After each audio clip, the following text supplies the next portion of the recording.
भी न उसको भुलाना,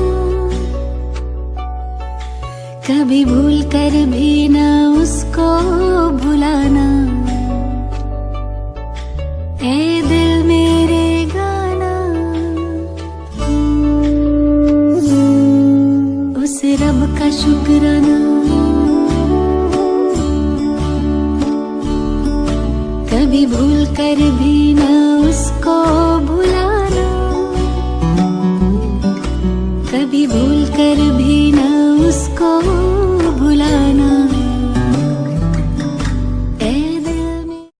Sunday, happy Sunday, Sunday is fun day. रविवार सबको मुबारक हो, छुट्टी का दिन। और जब से कोरोना आया है तब से तो हर दिन छुट्टियों जैसा महसूस कराया है। तो आप सभी लोग स्वस्थ रहें, आनंदित रहें। आज मैं अपने परिवार के साथ बैठा हुआ हूँ। आप स्क्रीन पर देख रहे हैं मेरे छोटे भाई प्रदीप, उसकी वाइफ हेतल छेलावड़ा और मेरा भतीजा हर्षिल छेलावड़ा और वाइफ कृष्णा छेलावड़ा। तो आज रविवार है, तो रविवार के दिन पूरे परिवार के साथ आज बिता रहे हैं। तो खास तो हमारा मकसद होता है एनडीएस की छोटे छोटे पहलू पर बात करना, डिस्कस करना, समाज को प्रेरित करना और जीवन में किस तरह से एनडीएस को अप्लाई करने से कुछ न कुछ फायदे मिलते हैं। तो आज रोज बरोज की जिंदगी में सभी लोग एनडीएस को 100% फॉलो नहीं कर पा रहे हैं। कोई कर पा रहे हैं तो कोई 50% या 30% एनडीएस को फॉलो कर रहे हैं। लेकिन एक महत्वपूर्ण जो टॉपिक है एनडीएस का, वो है एनीमा का प्रयोग, संजीवनी क्रिया का प्रयोग, और उसे हम बस्ती क्रिया भी कहते हैं।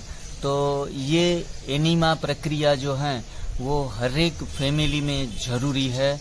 उनका अगर यूज करें तो आधे से ज्यादा बीमारियों से हम सुरक्षित रह सकते हैं। तो कहा जाता है कि एक सुरक्षा चक्र ही है एनीमा जो है, वो हमारा प्रोटेक्शन एक का काम करता है, लाइफ सेविंग एपरेटस है।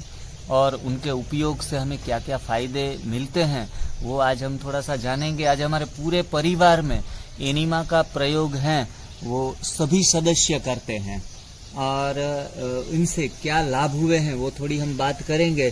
सर्वप्रथम हम हेतल बहन से बात करेंगे। जी, आप ये एनीमा जो है डिब्बा देख रहे हैं स्क्रीन के ऊपर, तो ये एनीमा अंदर नली है इनकी, तो इसको इंस्टॉलेशन करके टॉयलेट रूम में हम यूज करते हैं।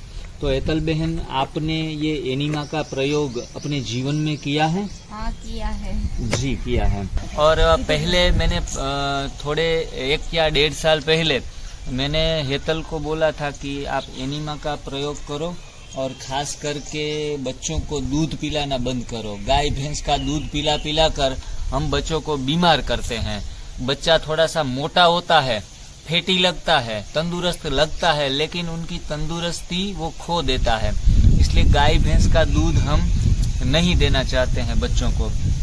तो जब मैंने हेतल से बात की कि नहीं देना, तो हर एक माँ होती है वो अपने बच्चों को कभी दूध बंद करवाना नहीं चाहती है, वो अंदर से बंद ही नहीं कर पाती है। लेकिन उन्होंने 1 महीना दूध बंद करके देखा। तो आपने 1 महीना अपने बच्चे को दूध नहीं दिया था, हर्षिल को। तब आपको क्या फर्क महसूस हुआ वो थोड़ा दर्शकों को बताइए। उसको बुखार बहुत आता था, सर्दी बहुत हो जाती थी और वो 1 महीने में वो फायदा मिला उसको। बराबर, वो बुखार आना बंद हुआ? हाँ, बंद हुआ। सर्दी भी बंद हो गई? हाँ। क्योंकि दूध से ही कफ बनता था, पित्त बनता था, वायु उत्पन्न होती है, वात, पित्त और कफ तीनों। और बच्चों की हेल्थ के ऊपर आप उनके परिणाम देख रहे थे। सीधा दूध बंद कर दिया तो वो डॉक्टर के पास आप जाती थी पहले कभी? पहले जाती थी, दूध देती थी ना, तब जाती थी मैं। हर एक महीना? हाँ, हर एक एक महीना। बार तो?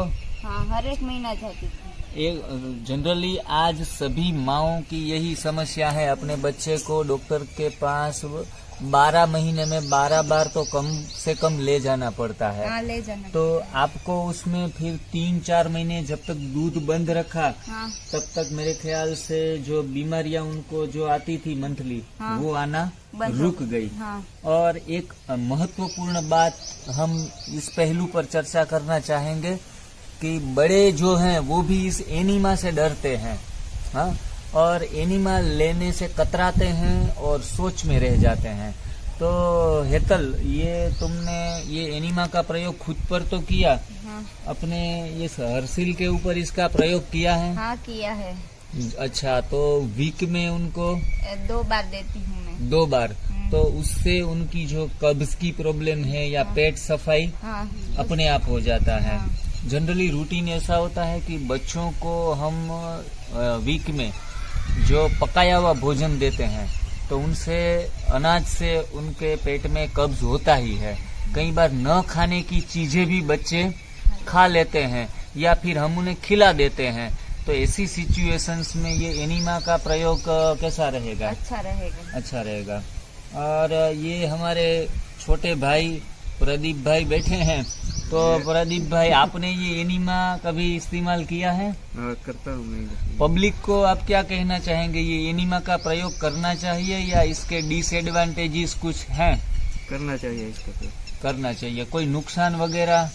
कुछ नहीं। आपने कई बार किया होगा इसका प्रयोग, तो इससे आपको कोई नुकसान मिला? तो एनीमा से कोई नुकसान तो है ही नहीं। और खास करके ये जो रिफिल आप देख रहे हैं, वो रिफिल जो है वो पतली और नरम होनी चाहिए, जो छोटे बच्चे भी इस एनीमा का प्रयोग कर सके। तो ये हमारा हर्षिल है और ये उसकी मम्मी है, वो जिनको नहलाती है, सुबह फ्रेश करती है, शरीर की सफाई भी कौन करता है? मम्मी करती है। तो वो बाहर की सफाई तुम्हारी मम्मी करती है और अंदर की सफाई कौन करता है? एनीमा। तो बच्चे भी आज जानते हैं कि ये भी एक माँ का काम करती है। वो माँ बाहर से सफाई करती है और ये जो एनीमा है वो क्या करती है? अंदर से सफाई करती है। वेरी गुड, आप तो बहुत होशियार हो गए हर्षिल भाई। और ये कैमरे में आप देख रहे हैं, मेरे आंटी आए हुए हैं वेरावल से, हाल पोरबंदर में ही रहते थे और आज भी पोरबंदर में ही उनका रेसिडेंस है। मेरे अंकल देख रहे हैं, तो उन्होंने भी ग्रीन जूस, अंकल आपने यूज किया है? ग्रीन जूस पीते हैं। तो हरी पत्तियां हैं वो हमारे स्वास्थ्य के लिए अच्छी है। हरी पत्तियों से हमें वायरल इन्फेक्शन नहीं लगता। जो आजकल कोरोना का समय चल रहा है तो वायरस से हम बचे रहते हैं हरी पत्तियों से, इसलिए भैंस को और गाय को कोरोना नहीं आता। हरी पत्तियां ही खाते हैं और हमारी इम्यूनिटी भी बढ़ती है और हीमोग्लोबिन भी इस ग्रीन लीव्स से बढ़ता है। तो मैं अपनी आंटी को ये कहना चाहूंगा कि जो हम ये सिस्टम कराते हैं, एनडीएस की सिस्टम है, इसका नाम क्या है? एनडीएस। तो एनडीएस पूरे आज प्रांत में करा रहे हैं, लोगों को फॉलोअप दे रहे हैं। इस सिस्टम में, एनडीएस सिस्टम में, जो आप अपने हिसाब से जो भोजन लेते हैं, पकाया हुआ भोजन किचन में बनाकर, वो किचन में बनाया हुआ भोजन हम नहीं खाते। हम खाते हैं सिर्फ सलाद, सब्जी और फ्रूट्स, उनके जूस, ये सब बनाकर पीते हैं। तो उसमें ताकत ज्यादा आती है।